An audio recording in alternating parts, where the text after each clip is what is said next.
Hello family, চলে এসেছি নতুন একটা ভিডিও নিয়ে। কেমন আছো তোমরা সবাই? আমার নতুন একটা ভিডিওতে তোমাদের সবাইকে ওয়েলকাম জানাই। আশা করি তোমরাও ভালো আছো আর সুস্থ আছো। তোমরা অনেকেই জেনে গেছো যে আমরা হরিদ্বারে চলে এসেছি।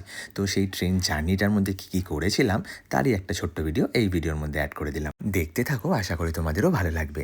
ভিডিওর শুরুতেই দেখে নিলে আমাদের কিন্তু মাটন কষা হয়েছে, আর সাথে এখানে বেশ কিছু রকমের ভাজা ছিল আর একটা সবজির তরকারিও ছিল।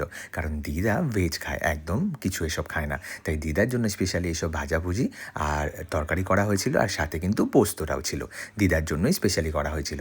আর বাকি তো আমাদের জন্য মাটন ছিলই। তবে হ্যাঁ, এই ভিডিওটা দেখার পর কিন্তু কেউ হাসাহাসি করো না, কারণ আমরা ঘুরতে গেলে এভাবেই সবাই মিলে মজা করে আনন্দ করে খাওয়া দাওয়া করে থাকি।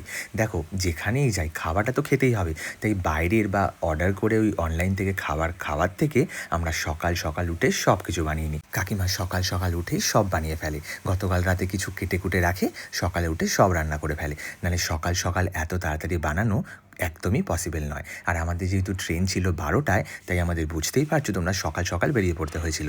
রাতে যদি কিছু অ্যারেঞ্জ করে না রাখা হয়, তাহলে একজনের পক্ষে কিন্তু সকাল সকাল উঠে এত কিছু করা একদমই সম্ভব নয়। তাই কাকিমা একাই 100, সব কিছু একা হ্যান্ডেল করে নেয় নিজেই। আমাদের মতো কারা কারা এরকম আছো যারা ট্রেনে এত কিছু রান্না করে মজা করে খেয়ে খেয়ে যাও, সেটা কিন্তু অবশ্যই কমেন্টে জানিও। আর দেখো, আমি তো বলেই থাকি অনলাইনে অর্ডার করলে খাবার হয়তো চলে আসবে, কিন্তু পরিমাণ মতো আসে না, অথচ টাকাটাও অনেকটা খরচা হয়ে যায়। আর সবচেয়ে বড় কথা, ঘরের খাবার কিন্তু সবচেয়ে ভালো, সেটা আমরা সবাই জানি। তাই চেষ্টা করি আমরা ঘর থেকেই সব কিছু বানিয়ে নিয়ে যাওয়ার, সেটাই সবাই মিলে খেয়ে নিই। আর দেখো, সবাই কত আনন্দ করে মজা করে খাওয়া দাওয়া করছিলাম। তাতে কি হয়, আমাদের সুবিধাও হয় আর খাওয়াটাও খুবই ভালো হয়। পরপর কিন্তু অনেক ভিডিও আসতে চলেছে, পুরো হরিদ্বারের ট্রিপে কী করলাম আর কোথায় কোথায় গেলাম তার সব কিছু তোমাদের সাথে শেয়ার করার চেষ্টা করব। তাই সাথে থাকো, দেখতে থাকো, ভিডিওগুলো কিন্তু একদম মিস করো না।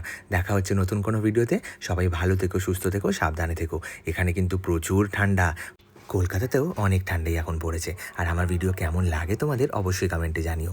এই কদিন হয়তো সেরকমভাবে অ্যাক্টিভ থাকতে পারবো না, তবে যখনই সময় পাবো তোমাদের ঘরে পৌঁছে যাব। দেখা হচ্ছে নতুন ভিডিওতে।